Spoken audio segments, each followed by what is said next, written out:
Assalamualaikum, jangan lupa subscribe ya. Ihdinas siratal mustaqim siratal ladzina an'amta 'alaihim ghairil maghdubi 'alaihim waladdallin. Wa li salamatina fid dunya wal akhirah wa li sulati umurina wa li sulati ta'allumina fi hadzal yawm fi hadzal sabah wa li shifaa'i mardana wa li amni biladi Indonesia wa biladil muslimin. Al-Fatihah. A'udzu billahi minasy syaithanir rajim. Bismillahirrahmanirrahim. Alhamdulillahi rabbil alamin. Arrahmanir rahim. Maliki yaumiddin. Iyyaka na'budu wa iyyaka nasta'in. Ihdinas siratal mustaqim. Siratal ladzina an'amta 'alaihim ghairil maghdubi 'alaihim waladdallin.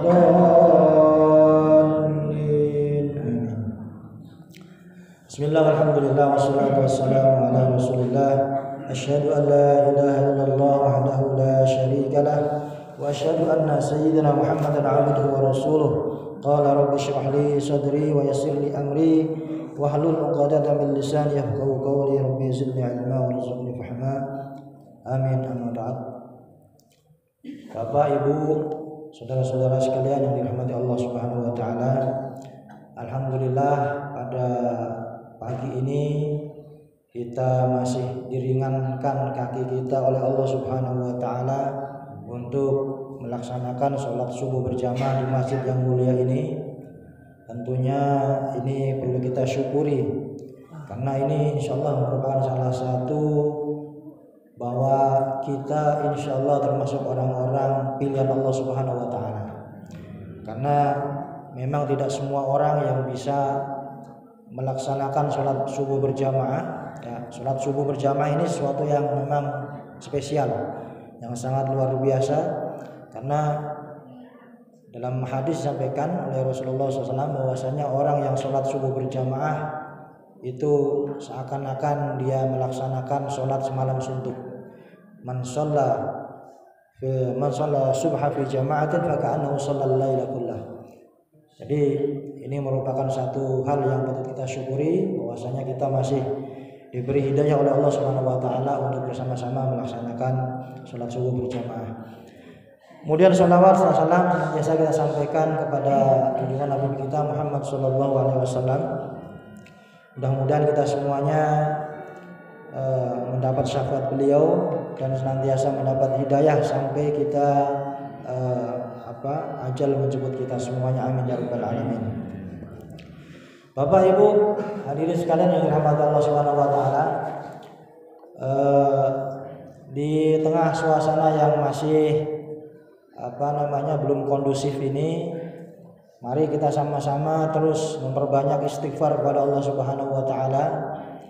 Kita memohon ampun, kita taubat kepada Allah Subhanahu wa taala. Mudah-mudahan segala macam kesusahan, segala macam penyakit, segala macam kesulitan, mudah-mudahan Allah Subhanahu wa taala mengangkat semuanya dengan istighfar kita. Ya.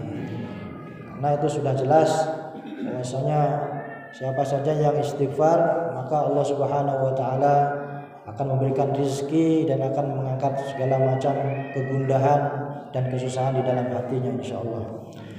Baik, pada kesempatan pagi ini insyaallah kita akan membahas tentang masalah fikih yang tidak jauh dengan apa yang biasa kita lakukan dalam sehari-hari. Insyaallah yang kita bahas pada kesempatan kali ini akan saya awali dari sebuah doa yang diajarkan oleh Rasulullah sallallahu alaihi wasallam. Doa ini sangat dianjurkan kita baca ketika kita sholat dan dibaca sebelum salam. Jadi posisinya ada di rakaat terakhir. Ya, baik itu sholat sunnah ataupun sholat wajib. Ini sangat dianjurkan sekali. Doa ini diajarkan oleh Rasulullah Sallallahu Alaihi Wasallam karena di sini memang isinya sangat luar biasa. Ya. Ini saya ambil dari kitab Tanwirul Qulub fi Mu'amalati 'Allamil Ghuyub. Jadi ini kitab fikih, kitab akhlak tasawuf, kitab tauhid. Jadi 3 kitab itu ada di dalam satu kitab ini. Jadi ada tauhidnya, ada fikihnya, ada akhlak tasawufnya. Jadi bagus sekali untuk kita baca dan bisa memperbaiki ibadah kita dan juga bisa mengisi hati kita yang gundah, yang susah. Kemudian bagaimana kita membetulkan akidah kita. Ya, ini juga diterangkan di dalam kitab ini. Ini ada sebuah doa yang diajarkan Rasulullah SAW. Kalau tidak salah, saya pernah baca hadisnya itu. Doa ini pernah diminta oleh sahabat beliau, yaitu sahabat Abu Bakar As-Siddiq. Beliau menyampaikan kepada Rasulullah, minta diajarkan satu doa yang apabila doa itu dibaca maka seluruh kebutuhan baik dunia ataupun akhirat ya itu ada di dalam doa ini. Dan ini dianjurkan kita baca sebelum salam. Jadi ketika tahiyat akhir setelah innaka hamidum majid, kemudian dibaca doa ini. Doanya yaitu Allahumma inni a'udzubika min azabil qabri wa min azabin nar wa min fitnatil mahya wal mamat wa min fitnatil masihid dajjal. Allahumma ghfirli ma qaddamtu wa ma akhartu wa ma asrartu wa ma a'lantu antal muqaddimu wa antal muakhiru la ilaha illa anta faghfirli maghfiratan min 'indik warhamni innaka antal ghafurur rahim. Udah hafal semua kayaknya. Ya Bu ya, hafal tuh ya. Ini jangan sampai lupa untuk kita baca. Nanti insya Allah kalau memang dibutuhkan nanti akan saya share lewat WA nanti sama ketua DKM ya, supaya nanti bisa kita amalkan. Karena tujuan kita belajar itu adalah bagaimana kita bisa mengamalkan apa yang kita pelajari ini. Itu merupakan salah satu tanda ilmu bermanfaat. Jadi percuma kalau kita belajar, tapi habis belajar gak kita amalkan, kita tinggalkan. Berarti gak manfaat namanya. Makanya supaya manfaat nanti insya Allah ini akan saya share, saya sampaikan ke Bapak Ibu sekalian. Dan mudah-mudahan diusahakan untuk dibaca ini. Karena ini ya luar biasa isinya. Kita bahas satu persatu. Allahumma inni a'udzubika min azabil qabri. Di sini kita memohon kepada Allah Subhanahu wa taala supaya kita dijauhkan dari siksa kubur. Orang di dalam kuburan itu dia menunggu hari kiamat datang. Itu prosesnya lama itu. Setelah kiamat nanti ada lagi yaumul mahsyar. Itu panjang lagi. Karena kalau kita baca di dalam Al-Qur'an, satu hari di hari kiamat, di akhirat itu lamanya berbanding dengan 1000 tahun yang ada di dunia ini. Bayangkan. Satu hari di akhirat itu 1000 tahun yang ada di dunia ini. Ya, ka'alfi sanatin mimma ta'udun. Itu. Kira-kira lama apa tidak itu? Ya, jadi satu hari di akhirat itu berbanding 1000 tahun di dunia. Kira-kira ada tidak manusia yang umur 1000 tahun? Nah, ya silakan dipikir ya. Makanya hati-hati sekali kita, jangan sampai kita ini mendapat ya kesusahan di akhirat walaupun cuma satu hari itu 1000 tahun sama artinya. Ya, makanya kita upayakan doa ini kita baca, mudah-mudahan Allah mengampuni dosa kita. Allahumma inni a'udzubika min azabil qabri. Kita memohon dari Allah supaya kita dihindarkan dari siksa kubur. Wa min azabin nar. Dan mudah-mudahan kita juga dihindarkan dari siksa api neraka. Jadi bukan hanya dikubur saja, tapi di neraka ada siksa juga nanti. Nah, ini doa kita mohon kepada Allah supaya diselamatkan itu semuanya. Allahumma inni a'udzubika min azabil qabri wa min azabin nar. Terus apa lagi? Wa min fitnatil mahya. Dan mudah-mudahan kita dihindarkan dari fitnahnya kehidupan. Orang hidup itu banyak masalahnya. Satu hari saja bisa ketemukan berapa masalah dalam kehidupan kita. Ada yang susah dalam mencari rezeki, walaupun sudah ditanggung oleh Allah Subhanahu wa taala. Setiap orang, setiap makhluk ciptaan Allah itu sebenarnya sudah ditanggung oleh Allah rezekinya. Wa ma min dabbatin fil ardi illa 'ala Allahi rizquha. Tidak ada satu makhluk pun Allah yang berada di atas bumi ini yang tidak dijamin oleh Allah Subhanahu wa taala rizkinya. Ya, cicak saja yang nggak bisa terbang itu bisa makan laron yang bisa terbang. Coba ketemu nggak sama akal kita itu? Yang nggak bisa terbang bisa nangkep yang terbang, dimakan. Ya, dan semua makhluk Allah pasti dijamin oleh Allah Subhanahu wa taala, tidak ada yang kelaparan, pasti dijamin oleh Allah Subhanahu wa taala. Tetapi anehnya, ibadah kita yang belum tentu diterima oleh Allah, kita malah pusing santai-santai saja. Rizki yang sudah dijamin oleh Allah kita pusing, tapi ibadah kita yang belum tentu diterima oleh Allah kita malah santai.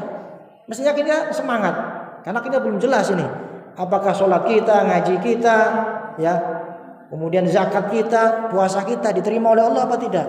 Makanya inilah pentingnya kita harus banyak berdoa, ya. Minta dihindarkan dari fitnahnya kehidupan, min fitnatil mahya wal mamat, dan fitnahnya kematian.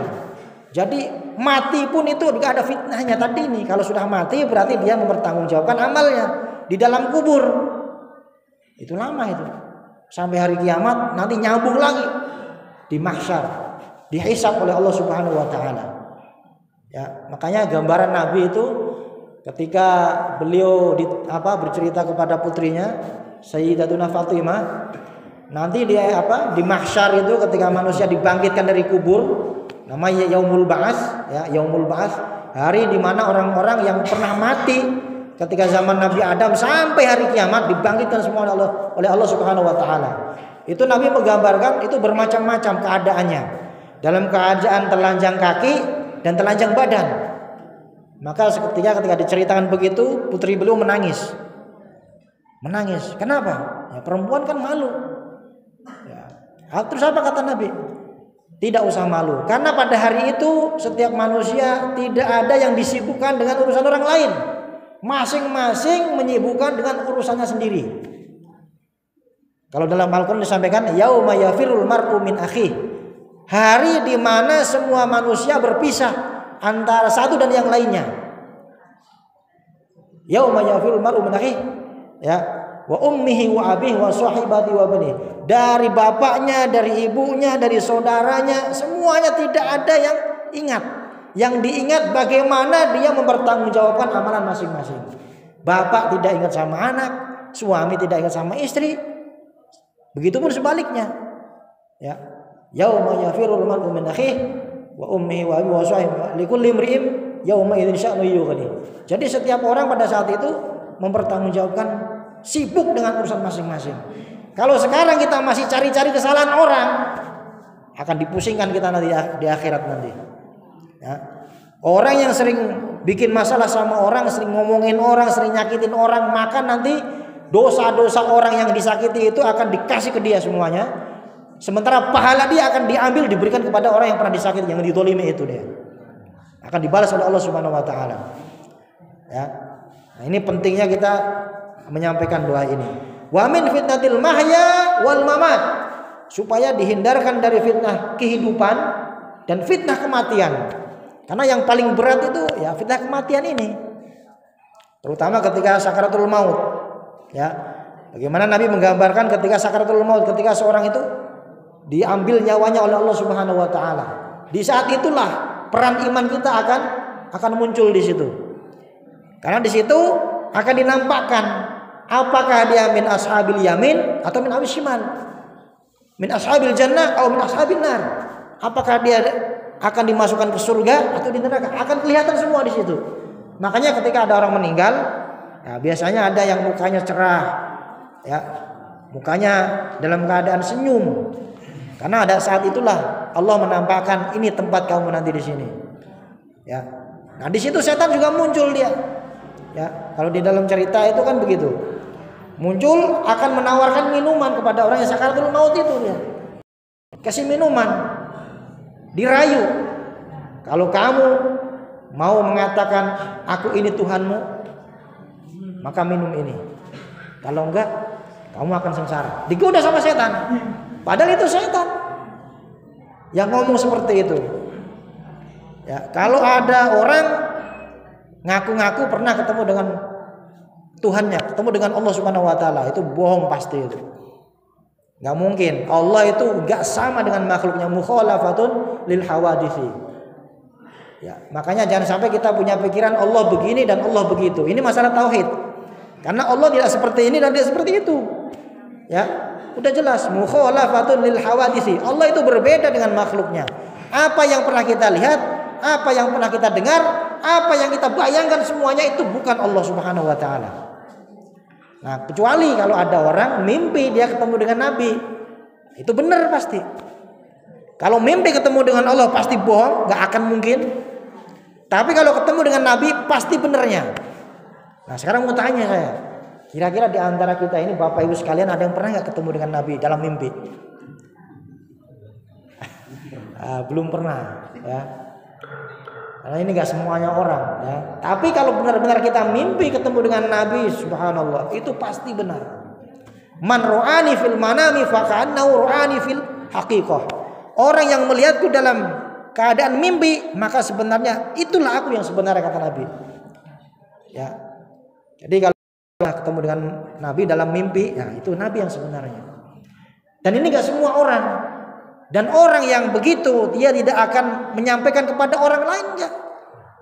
Bukan wah saya malam mimpi sama Nabi, enggak bakalan seperti itu. Dia akan menjaga dia. Dia akan menjaga dari sikap seperti itu. Karena khawatir sombong, takabur. Ya, itu.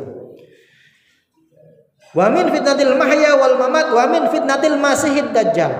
Dan kita memohon kepada Allah supaya dijauhkan dari fitnahnya Dajjal.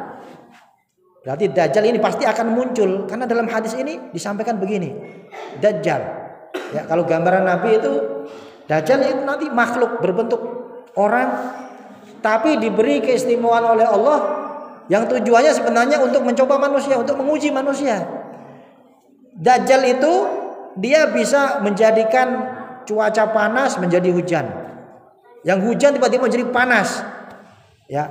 Tapi itu semuanya untuk menguji manusia yang beriman, yang tidak beriman. Bisa menyembuhkan orang yang sakit. Bisa diberi keistimewaan oleh Allah Subhanahu wa taala, tapi tujuannya untuk mencoba memfitnah manusia. Tapi kalau orang yang beriman, dia tetap akan tangguh. Karena Dajjal itu nanti dia akan ngaku-ngaku menjadi Tuhan dia. Akulah ini Tuhanmu. Nah, kalau orang yang tidak beriman, maka dia udah ngikut aja dia.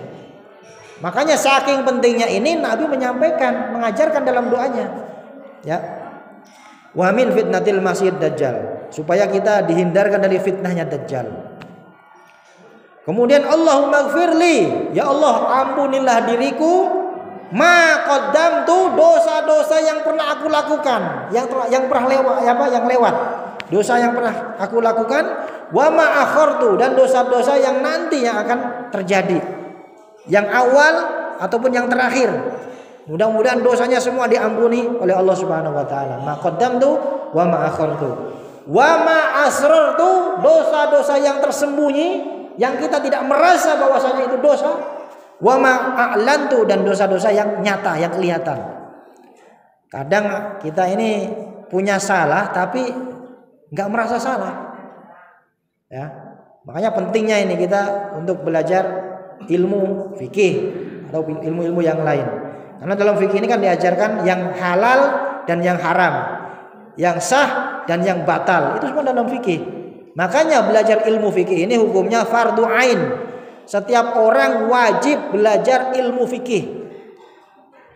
Setiap orang juga wajib belajar ilmu tauhid. Fardu ain, bukan fardu kifayah. Jadi Bapak Ibu Saudara sekalian itu wajib belajar ilmu fikih. Karena dengan ilmu fikih kita bisa beribadah dengan benar. Halal haram, syubhat, sah dan tidak sah, semuanya itu dibahas dalam ilmu dalam ilmu fikih. Wa ma asrartu wa ma a'lantu, antal muqaddimu wa antal muakhir. Engkaulah zat yang maha awal, muqaddim wal muakhir, dan zat yang terakhir. Jadi Allah itu seperti apa? Allah bila kaifa, tidak seperti apa-apa. Ya, kalau dalam ilmu tauhid bila kaifa, tidak bagaimana. Udah. Pikiran kita tidak akan menjangkau seperti apa. Makanya Rasul menyampaikan dalam hadisnya, ya, tafakkaru fi khalqillah wala tafakkaru fi dzatihi. Kalian silakan mentadaburi makhluk ciptaan Allah Subhanahu wa taala, tapi jangan sampai ya kalian bertadabur tentang zat Allah Subhanahu wa taala. Maka bisa stres nanti itu kalau kita Allah seperti apa, bagaimana gak akan nyampe pikiran kita. Ya, itu. La ilaha illa anta, tidak ada Tuhan kecuali Engkau ya Allah. Faghfirli, maka ampunilah diriku, maghfiratan min indik, dari ampunanmu, warhamni, dan kasih sayangilah aku, innaka antal ghafurur rahim, Engkau adalah zat yang maha rahman, zat yang maha ghafur, zat yang maha pengampun, ar-rahim, zat yang maha kasih sayang. Ini jadi ini nanti kalau bisa kita baca, ya, kita amalkan dalam setiap bacaan sholat kita menjelang salam. Ya, innaka hamidum majid. Jangan langsung ya muqallibal qulub, tapi baca doa ini dulu. Allahumma inni a'udzubika min azabil qabri wa min azabin nar wa min fitnatil mahya wal mamat wa min fitnatil masiihid dajjal. Allahumma ighfirli ma qaddamtu wa ma akhartu wa ma asrartu wa ma a'lantu wa ma antal muqaddimu wa antal muakhiru, la ilaha illa anta faghfirli maghfiratan min 'indik warhamni innaka antal ghafurur rahim. Ini doanya. Kemudian setelah sholat itu apa yang disunahkan juga untuk kita kerjakan? Tadi setelah sholat apa yang kita kerjakan? Wa yusannu ba'da sholati ayyajlisa, duduk ayyajlisa liya'ti bizikri wad du'a. Setelah sholat itu jangan langsung bubaran, jangan langsung keluar dulu, jangan langsung berdiri dulu. Tapi apa? Ayyajlisa, duduk, ayyajlisa liya'ti bizikri, untuk zikir kepada Allah Subhanahu wa taala. Ya, nanti ada bacaannya, panduannya apa saja yang dibaca, nanti ada di sini. Ya, ada dalilnya.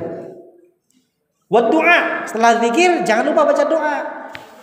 Nah, ini biasanya yang saya perhatikan itu banyak habis sholat, ya, itu paling biasanya kalau mending ya kalau imamnya ini dia ngajak orang jamaah yang di belakangnya ini untuk zikir. Kan kadang ada yang tidak seperti itu, akhirnya orang pada bubar dia. Inilah pentingnya kalau kita habis sholat, terutama menjadi imam, itu kita ikat jamaah kita untuk ajak zikir dulu. Syukur-syukur sampai doa. Ya. Syukur-syukur sampai subhanallah, alhamdulillah, Allahu akbar, kemudian dilanjutkan dengan doa. Nanti ada di sini penyampaiannya semuanya. Ya, jadi wad doa. Jadi habis zikir kemudian doa. Wal adwa wal alwar wal waridina ba'da sholatil mafruḍah. Jadi ada zikir-zikir, doa-doa yang memang diajarkan oleh Rasulullah Shallallahu Alaihi Wasallam untuk kita baca setelah kita mengerjakan sholat. Nanti ada di sini. Min ghairi faslin binafilatin. Nah, di sini disampaikan habis sholat itu jangan langsung berdiri mengerjakan sholat ba'diyah. Habis duhur jangan ba'diyah dulu. Habis maghrib jangan ba'diyah dulu. Habis sholat isya jangan ba'diyah dulu, tapi apa? Zikir dulu, kemudian baca doa. Itu sunnahnya seperti itu. Jadi kita zikir itu sunnah, kita lanjutkan dengan doa, itu sunnah juga. Sunnah itu apa? Sunnah itu apabila kita kerjakan maka kita dapat pahala. Walaupun seandainya kita tidak mengerjakan itu ya gak apa-apa, tapi alangkah ruginya kalau kita ini tidak melakukan itu. Ini sunnah, ya. Jadi sunnahnya orang habis sholat itu duduk tenang, membaca zikir, kemudian doa kepada Allah Subhanahu wa taala tanpa dipisah dengan sholat sunnah. Jangan sholat sunnah dulu, tapi doa dulu, zikir dulu, doa dulu, selesai baru sholat sunnah. Kenapa? Alasannya kenapa? Li'annal fasla fihi jafwatun bainal abdi wa rabbih. Karena kita memisahkan dari habis sholat langsung sholat sunnah, itu artinya kita apa? Kita memisahkan kita dari Allah Subhanahu wa taala. Jadi ini menunjukkan pentingnya doa. Jadi supaya connect habis sholat fardu Karena ada hadis itu nanti di sini sampaikan, di antara doa yang mustajab yang diijabah oleh Allah itu doa yang kita baca setelah kita mengerjakan sholat fardu. Itu jangan sampai kita lupakan, ya. Sempatkan kita doa dulu setelah sholat fardu itu. Habis zikir sebentar kita doa. Kalau orang yang habis sholat fardu kemudian dia berdiri mengerjakan sholat sunnah ba'diyah, itu dianggap sebagai memisahkan dirinya dengan Allah Subhanahu wa taala, ya. Ini berarti menunjukkan pentingnya kita zikir dan doa setelah mengerjakan sholat fardu. Jadi itu dianggap sebagai pemisah. Padahal orang sholat kan juga nyambung lagi dengan Allah. Maksudnya apa? Di sini menyampaikan tentang keutamaan zikir sama doa setelah sholat fardu. Nih. Li'annal fasla fihi jafwatun bainal abdi wa rabbih. Nah, ini ada cerita hadisnya begini. Ya, sababul wurudnya ya. Kalau Al-Qur'an namanya sababun nuzul, ada ayat-ayat yang diturunkan oleh Allah Subhanahu wa taala karena kejadian tentang masalah sesuatu. Misalnya, ada tentang ayat Quran yang menerangkan tentang haid, ya. Maka turunlah ayat tentang haid, ya. Kemudian ada ayat Al-Quran yang menerangkan tentang satu kejadian apa, Allah menurunkan ayat lagi. Nah, ini ada hadis yang menerangkan tentang sebab terjadinya hadis ini. Asbabul wurud namanya, ya. Waruya atau warwa Abu Dawud anna rajulan shallal fardhata faqama yatanaffal fajazabahu Umar bin Al-Khattab radhiyallahu anhu ajlasahu wa qala la tusallim nafilah bi asril fardhah. Ini ada hadis ini diriwayatkan oleh ini kejadiannya Sayyidina Umar, ya. Jadi habis sholat berjamaah Rasulullah dengan para sahabat sholat berjamaah, ya. Diriwayatkan oleh Imam Abu Dawud anna rajulan shallal fardhu, ada seseorang yang mengerjakan sholat fardu faqama, kemudian setelah sholat itu tidak zikir, kemudian tidak baca doa, ya. Tapi apa? Faqama yatanaffal, habis sholat berdiri mengerjakan sholat sunnah tanpa zikir, tanpa doa. Kemudian apa? Fajazabahu Umar, kemudian Sayyidina Umar, kita kenal siapa Sayyidina Umar itu, ya. Orangnya tegas, berani, sampai setan itu takut dengan Sayyidina Umar itu. Itu ada hadisnya itu. Jadi kalau Sayyidina Umar mau lewat jalan sini, itu setan nggak berani di situ, dia kabur dia.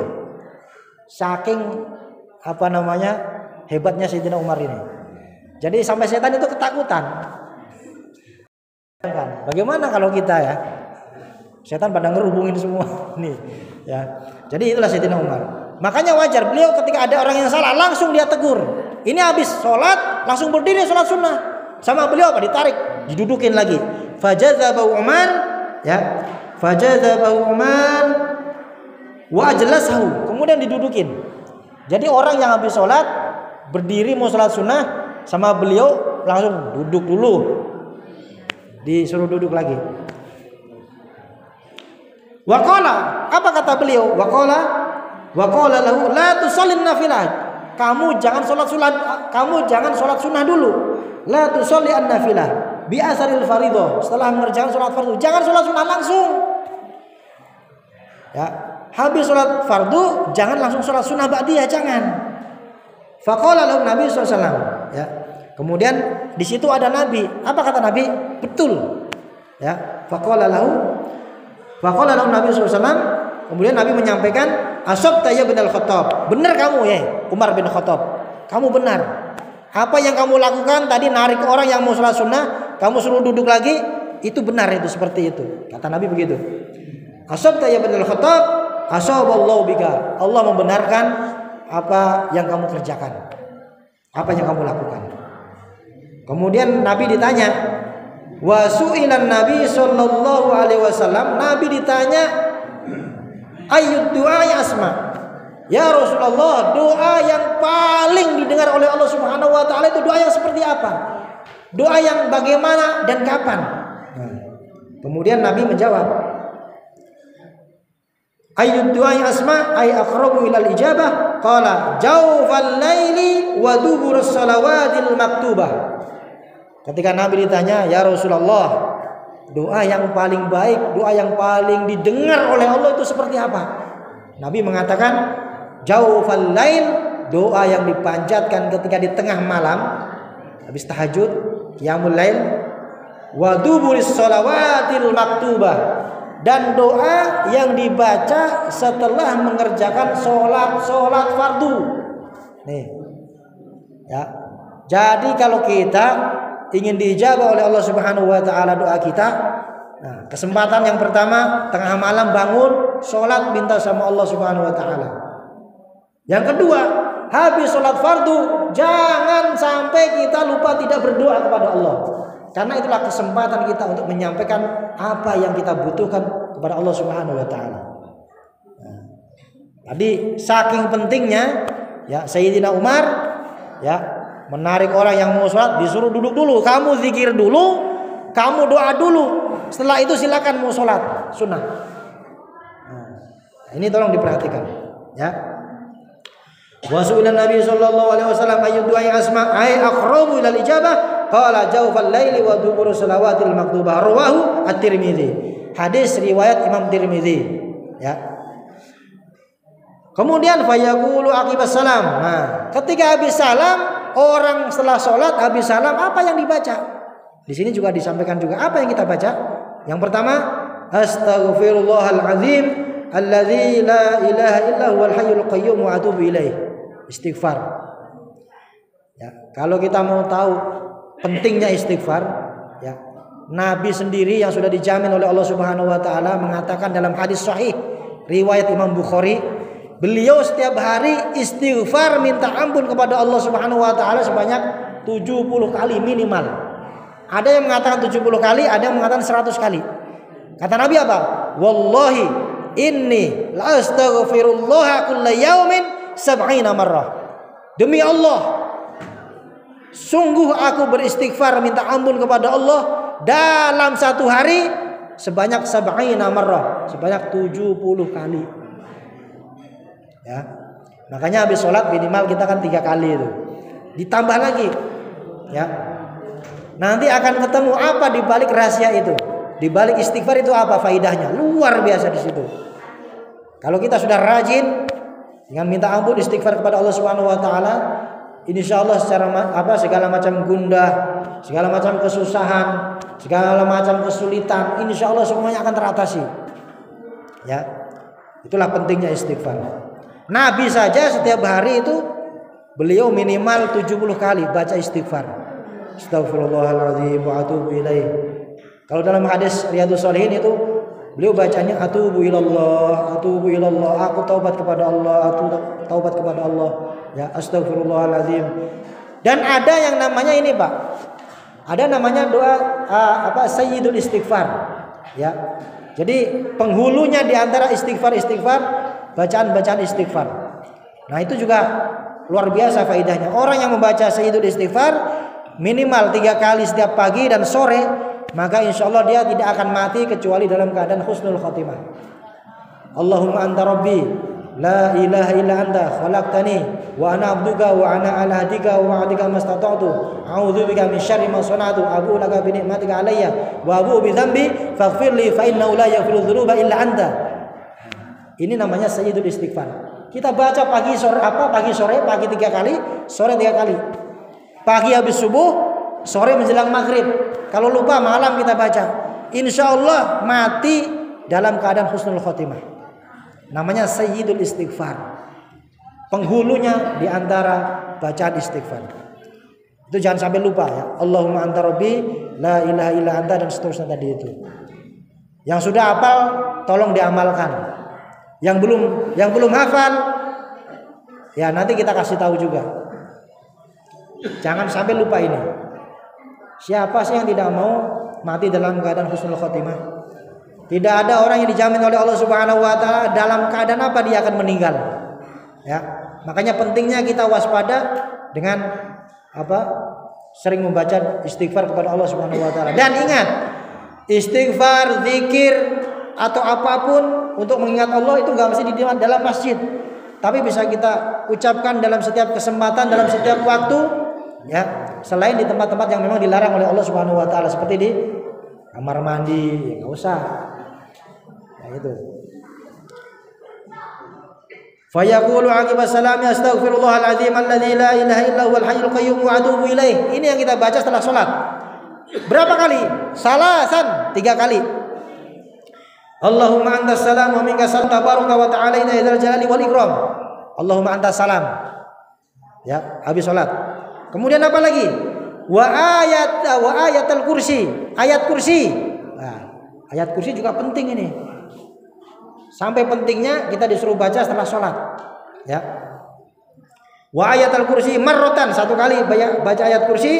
Wa tasbih subhanallah salasan wa salasina, 33 kali. Wa tahmid kadzalika salasan wa salasin, 33 kali. Wa takbir kadzalika salasan wa salasin, takbir Allahu akbar 33 kali.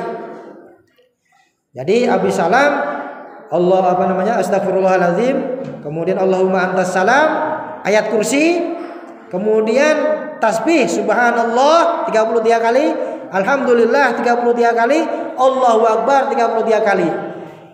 Kalau kita ditanya sama orang, mana dalilnya? Itu sebenarnya sudah ada dalam hadis.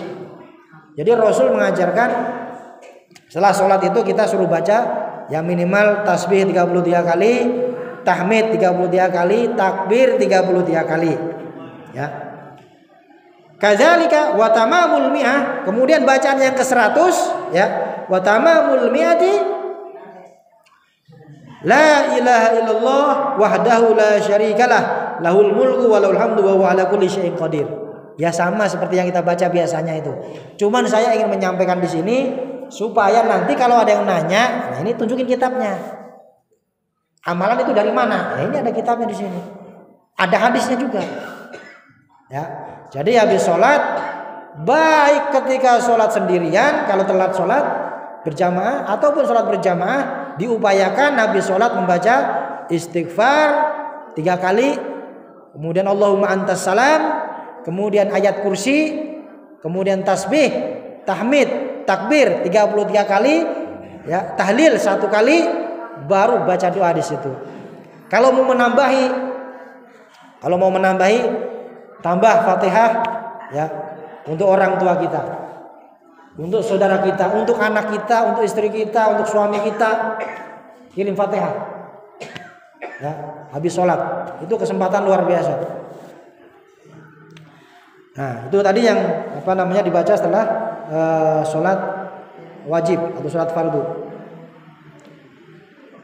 Wa tamamul mi'ati la ilaha illallah wahdahu la syarikalah wa lahul mulku wa lahul hamdu wa huwa ala kulli syai'in qadir. Summa yad'u bid-du'ail warid. Kemudian setelah zikir selesai, disuruh supaya kita membaca doa. Doa yang paling baik itu doa yang bagaimana? Doa yang paling baik adalah doa yang ada di dalam Al-Qur'an atau yang ada dalam hadis.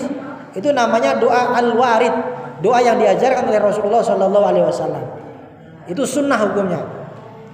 Walaupun dengan doa apapun, dengan bahasa apapun, yang namanya doa pasti Allah juga paham. Tapi sunnahnya, kalau ingin dapat sunnahnya, doa itu yang ada di dalam Al-Quran atau dalam hadis, maka tidak perlu dihafal. Ya, kayak tadi itu Nabi mengajarkan, Allahumma inni a'udzubika min adzabil qabri wa min adzabin nar wa min fitnatil mahya wal mamat wa min fitnatil masiihid dajjal, dan seterusnya. Atau dalam Al-Quran, Rabbana dzalamna anfusana, Rabbana atina, ya, dan seterusnya. Yang ada dalam Al-Quran, yang ada dalam hadis, Rabbana hablana. Nah, itu semuanya doa-doa yang disunnahkan untuk kita baca. Nah, ini menunjukkan betapa pentingnya ketika kita habis sholat itu jangan langsung sholat sunnah, apalagi langsung ngacir keluar masjid. Enggak sholat ba'diyah. Tapi bagaimana kita apa? Zikir dulu, kemudian habis zikir baru doa. Habis doa baru sholat ba'diyah. Coba kalau Bapak perhatikan biasanya itu, yang saya perhatikan juga, habis sholat paling cuma nyampe Allahumma anta salam doang, nggak doa langsung sholat biasanya, sholat sunnah. Orang-orang biasanya seperti itu. Ya, kenapa ini saya sampaikan ya supaya kita bisa mengamalkan ini, supaya hal-hal seperti itu yang salah itu salah itu. Kenapa? Tadi Sayyidina Umar menyalahkan orang yang habis sholat mengerjakan sholat sunnah ba'diyah, disalahkan. Dan Nabi membetulkan apa yang dilakukan oleh Sayyidina Umar. Ini ya. Jadi kesempatan ini jangan ditinggalkan. Kemudian summa yad'u bid-du'ail warid. Kemudian berdoa dengan doa yang diajarkan oleh Rasulullah sallallahu alaihi wasallam. Di antara apa? Di antaranya Allahumma inni as'aluka mujibati rahmatik wa azaima maghfiratik wassalamata min kulli ismin wal ghanimata min kulli birin, dan seterusnya. Silakan mau doa apa saja silakan. Ya, kalau bisa diusahakan doanya adalah doa-doa yang memang di dalam Al-Qur'an ada, di dalam hadis juga ada. Itu yang sunnah seperti itu. Kalau kita mau menambah doa-doa yang lain, ya, dengan bahasa-bahasa kita ya silakan saja. Insya Allah semuanya diijabah oleh Allah Subhanahu wa taala. Kemudian posisi habis sholat yang menjadi imam, habis ngimamin itu sebaiknya posisi imam itu seperti apa dia? Apakah menghadap kiblat atau menghadap ke makmum atau menghadapnya samping? Ya, makmum sebelah kanan, mimbar sebelah kiri misalnya. Di sini dijelaskan begini. Wa yaqbalul imamu nadban 'alal ma'mumina fi dzikri wad du'a bi ayyaj'ala yasarahu ilal mihrabi wa yaminahu ilaihim. Sunnahnya imam setelah sholat itu dia menghadap ke samping, posisi makmum ada di sebelah kanan. Ini sunnahnya. Kalau yang menjadi imam, ini hukumnya sunnah nadban. Ya, yaqbalul imamu nadman alal ma'mumi fi dzikri wad du'a, baik ketika zikir ataupun doa dia menghadap menyebelai makmum sebelah kanannya. Ini sunnahnya seperti itu. Nah. Wa yaqbalul imamu nadban alal ma'mumina fi dzikri wad du'a bi ayyaj'ala yasarahu ilal mihrabi wa yaminahu ilaihim illa bil masjidin nabawi, kecuali sholatnya berada di Masjid Nabawi di Madinah. Kalau di Madinah posisinya berbeda. Kenapa? Fa yaj'alu yaminahu ilal mihrab, posisi mihrab sebelah kanan, wal ma'mum wa yaminahu ilaihim. Wa yaj'alu yaminahu ilal mihrabi wa yasaru ilaihim, dan sebelah kirinya makmum. Jadi kebalikannya. Kalau masjid-masjid biasa makmum di sebelah kanan, tapi kalau di Masjid Nabawi makmum di sebelah kiri. Kenapa? Wa yasaru ilaihim liyatawajja ilal qabri, supaya tidak membelakangi makam Nabi Muhammad sallallahu alaihi wasallam posisinya. Makanya termasuk adab tata cara buang air, baik itu buang air kecil atau air besar, itu posisinya itu tidak boleh membelakangi atau menghadap kiblat. Makanya kalau bikin kamar mandi itu diupayakan WC itu jangan sampai menghadap kiblat atau membelakangi kiblat. Itu makruh hukumnya itu. Makruh. Makruh itu apa? Makruh itu sesuatu yang apabila tidak kita kerjakan itu dapat pahala kita. Jadi makruh itu sesuatu yang apabila tidak kita kerjakan itu dapat pahala. Ya. Dan dianjurkan untuk tidak dikerjakan. Nah, ini kadang biasanya kalau yang tidak paham fikih ya asal bikin saja. WC toiletnya itu ngadepnya ke kiblat atau menghadap walaupun itu di dalam ruangan. Tapi ihtiraman lil Ka'bah, ihtiraman lil qiblah kalau bisa itu dihindari. Ya, posisinya kalau bisa jangan menghadap dan jangan membelakangi. Itu sunnahnya begitu.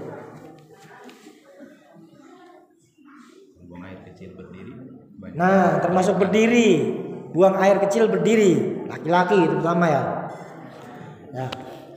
Ini kalau berdiri ini dikhawatirkan masih ada yang tersisa. Makanya dalam fikih itu ada tata cara istinja. Ya. Sebaiknya yang namanya kencing itu sebaiknya itu dengan posisi jongkok. Jangan duduk ya, jongkok. Nah, jadi kalau berdiri itu dikhawatirkan apa? Masih ada sisa-sisa yang tertinggal. Ya. Karena kan punya laki-laki itu kan berbeda dengan punya perempuan. Kalau perempuan mungkin bisa langsung turun semuanya, keluar semua. Tapi kalau laki-laki, makanya ketika istinja itu dalam fikih dianjurkan apa? Supaya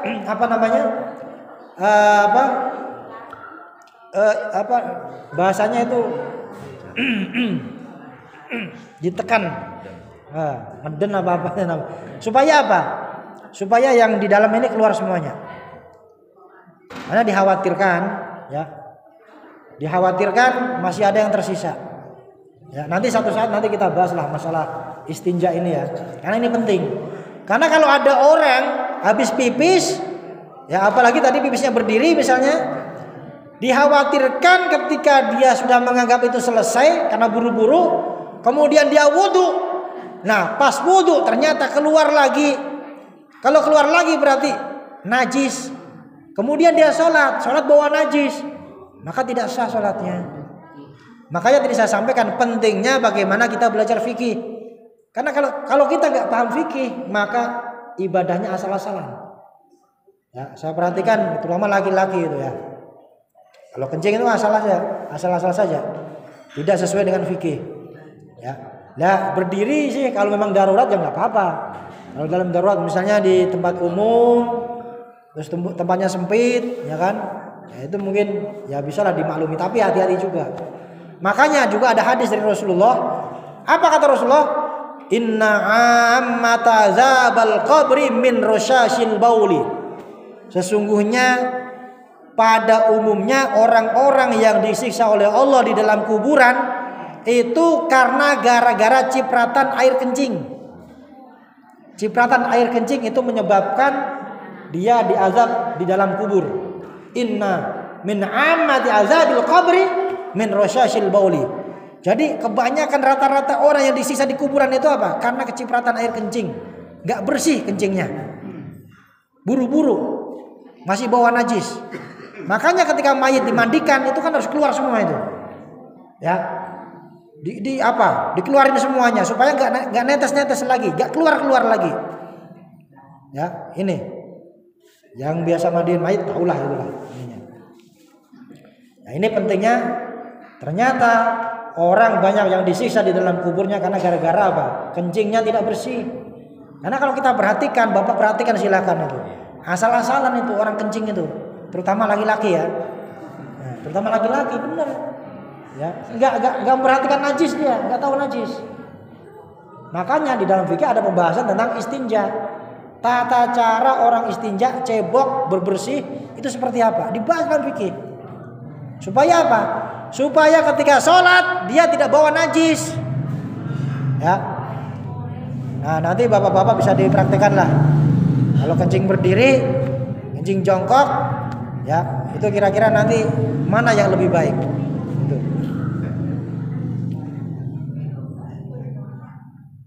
Saya lanjutkan lagi. Jadi sunnahnya imam yang menjadi imam setelah sholat mengimami sholat itu posisi makmum ada di sebelah kanannya dia. Sunnahnya begitu. Kalaupun dia menghadap makmum bagaimana? Ya nggak apa-apa. Tapi nggak dapat sunnahnya. Gitu. Yang namanya sunnah itu kan kalau dilakukan baik.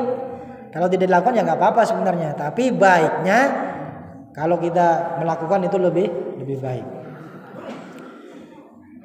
Fayaj'alu yaminahu ilal mihrabi wa yasaru ilaihim liyatawajjah ilal qabri syarif, kecuali berada di Masjid Nabawi. Summa yantaqil. Nah, ini ada ilmu baru lagi, Pak. Summa yantaqil lis-sholati ila mahallin akhar taksiran li mawadhi'is sujudi fa innaha tashhadu lahu yaumal qiyamah. Nah, habis sholat fardu itu kalau bisa diupayakan pindah tempat. Tadi sholatnya di sini, pindah ke situ. Atau yang sholatnya di sini, pindah ke sana. yang sana pindah ke situ. Yang penting jangan satu tempat. Nah, itu kan kita kadang pernah ya dulu mendengar seperti itu ya. Tapi nggak tahu alasannya. Kenapa habis sholat fardu itu kok disuruh pindah untuk mengerjakan sholat sunnah di tempat yang lain? Supaya apa? Ini alasannya begini. Tsumma yantaqilu li sholati ila makan akhar taksiran li mawadhi sujud. Supaya kita ini memberikan persaksian kepada tanah, kepada bumi ini bahwasanya tempat itu pernah kita pakai untuk sujud. Ya, supaya kita memperbanyak jejak-jejak sujud di muka bumi ini. Taksiran li mawadhi sujud. Jadi supaya banyak bekas sujud kita di muka bumi ini. Kenapa? Fa innaha tashhadu lahu yaumal qiyamah. Karena nanti akan memberikan persaksian kepada Allah Subhanahu wa taala. Ya Allah, dulu hambamu yang itu pernah sujud di tempat ini, di tempat itu, di tempat sana, di tempat sini dan sebagainya. Jadi akan memberikan persaksian. Tempat bekas sujud kita itu nanti akan menjadi saksi di hadapan Allah pada hari kiamat. Ya, di mana pada saat itu orang tidak bisa berbicara, tidak bisa memberikan persaksian. Tapi apa yang bersaksi? Ya, anggota tubuhnya dia dan termasuk ini. Ya, bumi ini nanti akan bersaksi di hadapan Allah Subhanahu wa taala bahwasanya kita termasuk ahli sujud. Bahwa kita termasuk orang yang rajin sholat. Itu nanti akan menyampaikan kepada Allah bumi ini karena pernah kita pakai untuk mengerjakan sujud kepada Allah Subhanahu wa taala. Itu alasannya, Pak. Jadi kenapa habis sholat kita pindah tempat untuk mengerjakan sholat sunnah? Ya tadi supaya kita mendapatkan persaksian di hadapan Allah Subhanahu wa taala nanti di hari kiamat. Itu alasannya. Kemudian berikutnya, masih ada waktu ini? Masih ada kan? Masih. Ada faidah supaya bagaimana sholat kita ini bisa khusyuk. Dalam kitab ini juga dibahas bagaimana supaya kita ini sholatnya bisa khusyuk. Karena khusyuk ini luar biasa susah, Pak. Luar biasa susah, Bu. Kecuali memang orang-orang yang sudah dipilih oleh Allah untuk bisa mengerjakan itu. Ya. I'lam annal khusyu'a fi sholati sunnatun muakkadah. Ini disampaikan bahwasanya khusyuk dalam sholat itu ya ini hukumnya sunnah muakkadah katanya. Sangat dianjurkan sekali. Kenapa? Hatta qala as-Tsauri, sampai ada seorang imam namanya Imam Sufyan as-Tsauri. Imam Sufyan as-Tsauri itu termasuk imam mazhab. Termasuk imam mazhab maksudnya apa? Termasuk sebagaimana Imam Hanafi, Imam Maliki, Imam Syafi'i, Imam Ahmad bin Hanbal, Imam Hambali. Ya. Mazhab fikih itu sebenarnya bukan 4. Bukan cuma 4. Bukan Hanafi, Maliki, Syafi'i, Hambali, bukan itu saja sebenarnya. Ada juga namanya Imam Sufyan as-Tsauri. Ada namanya Imam Lais. Ada namanya Imam Hasan al-Basri. Itu derajatnya sama dengan Imam Syafi'i, bahkan itu sebelum Imam Syafi'i. Tapi kenapa kok tidak ada mazhabnya? Karena tidak ada penerusnya. Tidak ada muridnya yang meneruskan itu. Kalau seandainya dulu ada muridnya Imam Sufyan as-Tsauri, ada muridnya Imam Lais, ada muridnya Imam Hasan al-Basri sampai sekarang, ada mazhabnya mestinya. Tapi kenapa nggak ada? Karena tidak ada penerusnya. Inilah pentingnya kebaikan itu harus dilestarikan. Pentingnya kebaikan harus dilestarikan. Kita pernah dengar cerita, ada dulu pondok di tempat itu, tapi sekarang sudah tidak ada. Kenapa? Karena tidak ada yang melanjutkan daripada kiai itu untuk meneruskan pondok itu. Nah, inilah pentingnya ya punya anak, punya keturunan. Ya. Pentingnya kita punya keturunan. Makanya hukum sunnah hukum nikah itu sunnah. An nikahu sunnati. Faman raghiba an sunnati falaysa minni. Orang yang tidak suka dengan sunnahku maka tidak termasuk bagianku, kata Rasulullah.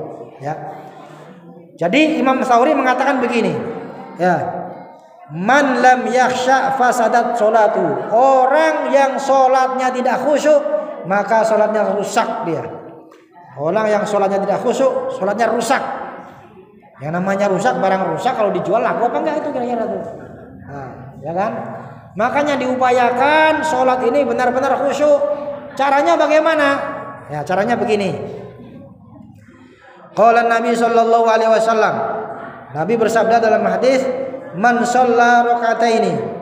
Barang siapa yang mengerjakan sholat 2 rakaat, walam yuhaddits nafsahu, dan dia tidak terlintas dalam pikirannya kecuali dia menghadap Allah Subhanahu wa taala, fihi ma bi syai'in minad dunya. Dia tidak terpikiran dengan apa sibukan dunia. Ghufira lahu ma taqaddama min dzambih, maka dia akan diampuni dosa-dosanya oleh Allah Subhanahu wa taala. Hanya dengan sholat 2 rakaat dikerjakan dengan khusyuk, dia tidak sibuk dengan urusan dunia, maka insyaallah dia akan diampuni dosa-dosanya oleh Allah Subhanahu wa taala. Rawahul Bukhari. Ini hadis riwayat Imam Bukhari wa ghairuhu. Wa qad warada anna man tawaddu'a. Ada juga hadis yang mengatakan anna man tawaddu'a, orang yang berwudu kama umira, sebagaimana yang diperintahkan. Wa shalla kama umira. Sebentar lagi saya lanjut sedikit. Wa shalla kama umira, dan mengerjakan salat sebagaimana yang diperintahkan. Mana tadi? Inna man tawaddu'a kama umira wa shalla kama umira ghufira lahu ma taqaddama min amali. Maka diampuni oleh Allah Subhanahu wa taala dari apa yang pernah dia lakukan, kesalahan-kesalahannya. Jadi wudunya benar, salatnya benar, maka insyaallah dia akan diampuni oleh Allah Subhanahu wa taala. Cara khusus seperti apa nanti kita lanjutkan pada pertemuan berikutnya insyaallah, ya. Caranya seperti apa nanti kita lanjutkan insyaallah. Mudah-mudahan ada waktu dan mudah-mudahan kita semuanya diberi kesehatan oleh Allah Subhanahu wa taala, dan mudah-mudahan semua amalan kita diterima oleh Allah Subhanahu wa taala dan dosa-dosa kita diampuni oleh Allah Subhanahu wa taala. Amin ya rabbal alamin. Doa. Baik, kita akhiri pertemuan kita pada pagi ini dengan bersama-sama